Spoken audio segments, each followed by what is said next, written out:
So I teach a class at a university. I teach algebra, and I really love it, and I love teaching my students, and I think that... Why? Because when I'm up doing lectures or when I'm working with them one-on-one and I'm explaining math, I feel like I really can explain it well, and I can see where they are and what parts they are missing, and I can like fill in that gap. So you can imagine how your inner being feels about you because it is identical. What? In other words, what you just described is what it's like for us. And these are the things that we want to point out to you. The reason that you like this mathematical experience is because the laws are solid and unequivocal, and they always test out no matter what. There's no variance from the perfect results. Is that right? Part of it, yeah. There's also a lot of creativity in developing new theorems and all of that. Oh, really? Yeah. Sort of like life. But what we're getting at is, as you teach the basics and you have the thrilling experience of watching your students discover them and apply them and get the results from them, standing in more and more confident places of asking for more and more applications of the laws of mathematics. Yeah. That's really good. Some really, really good bridges in that for humanity. As you take those mathematical laws and you speak with confidence your understanding of their stability and their unwavering beingness, and then you are able to awaken within someone else that knowledge, and then they are able to feel the power of what that knowledge can then bring to them in the application of it. There's a whole lot about law of attraction that's in that, isn't there? There is. Yeah. I didn't even realize that until you said it just now. So how can I reconcile my love for teaching students and seeing those aha moments with the fact that I have to give them exams and grade them and then like mark things wrong? Look at it this way.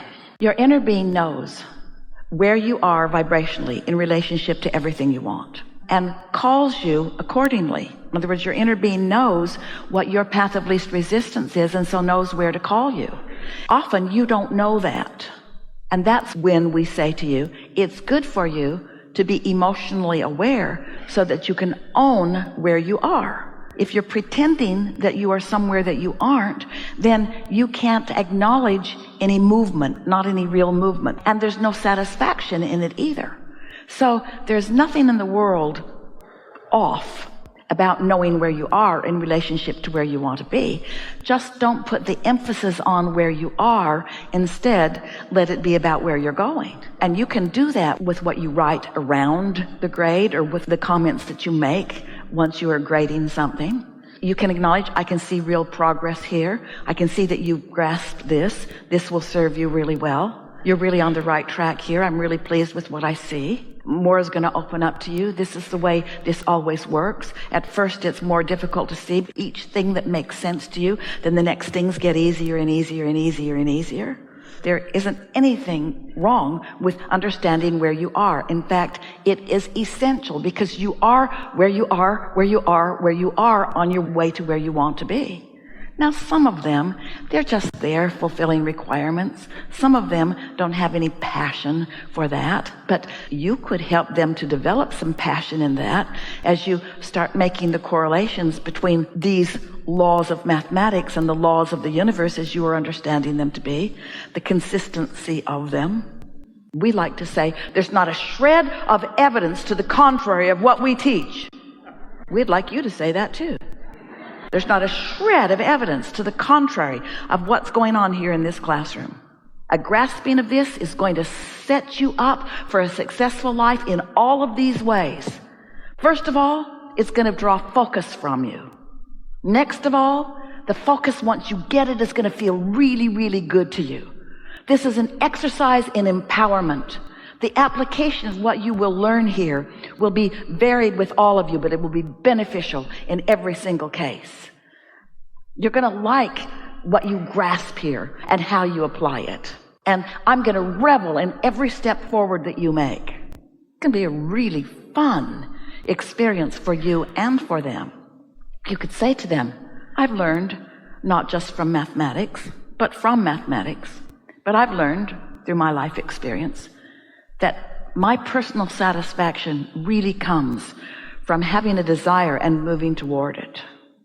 And when you're looking for a solution, which is a desire, and then you find a process where no matter what, you can move toward it, you're going to find such satisfaction in grasping this.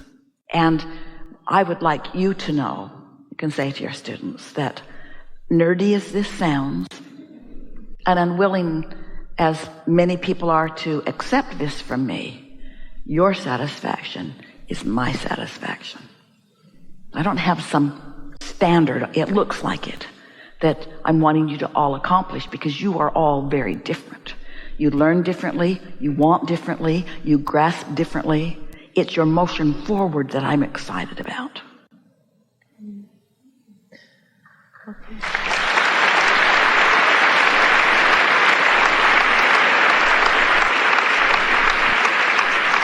So whenever I get a new class, there's always a mix of students. Some are very interactive and ask questions and show up. And then there's always some students who don't show up. I want to be able to reach all of them. And they show up and don't show up for different reasons. Some of those who show up to show off. Some of those who show up out of a lackful consciousness that if they don't show up, they won't get it. There are several reasons why people show up. Some don't show up because they've already got it.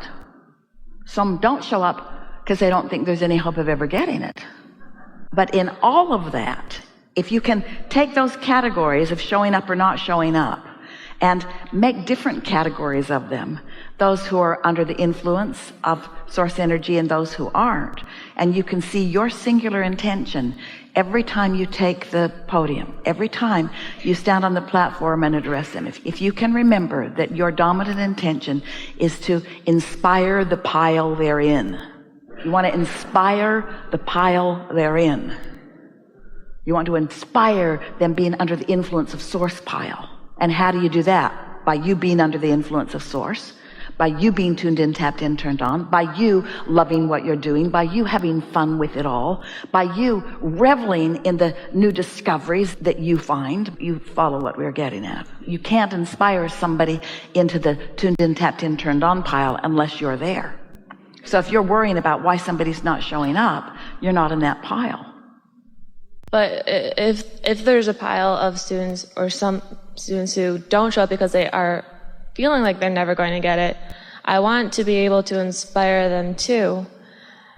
And I know that if you fall behind in math, it just gets more difficult. So like I want to inspire them, and I want them to know that they can make sense of it too. You could teach any one of them from the beginning of addition and subtraction all the way to the most sophisticated mathematics in 1 year or less if you had their attention and they had your attention.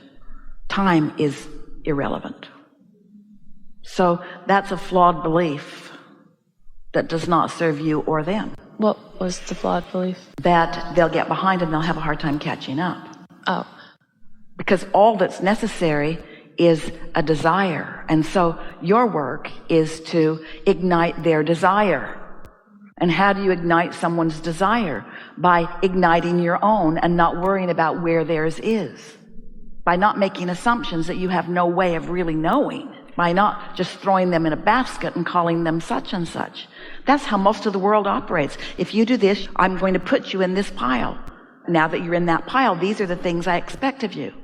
But if instead of that you'll say, oh, there's only two piles and one's tuned in, tapped in, turned on with source energy and one isn't, and you could be in any pile. In other words, we could have some fun here that could get you in that pile, and you could hear something that you've never heard before, not because you were at all the previous classes and because you got good marks on all of the previous quizzes, but because right now you're tuned in, tapped in, turned on, and what I just said made sense to you. Mm-hmm.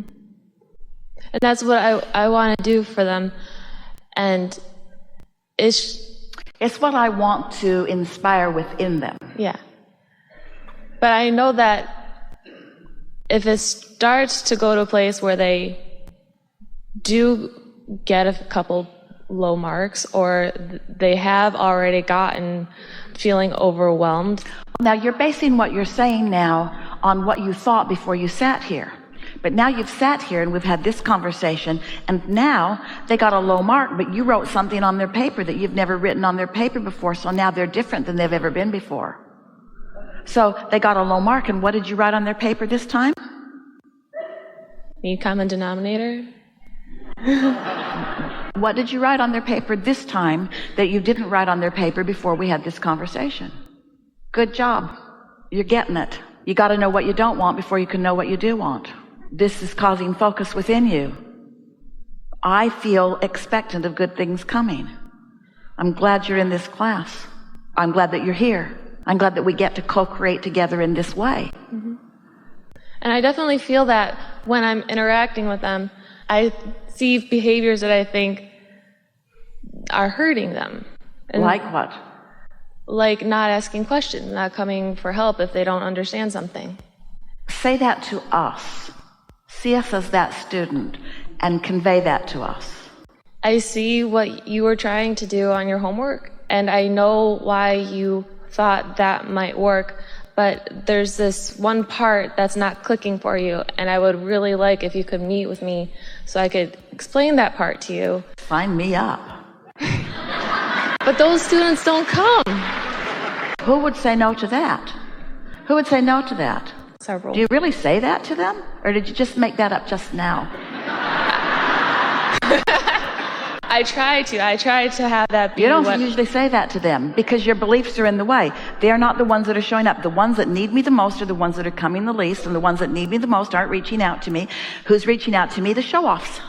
Can you see what we're getting at? Is that you want to give them the benefit of the doubt, because you can't uplift someone to an attitude or a place unless you hold it about them. In other words, if you were a healer, we would encourage the sick people to stay away from you.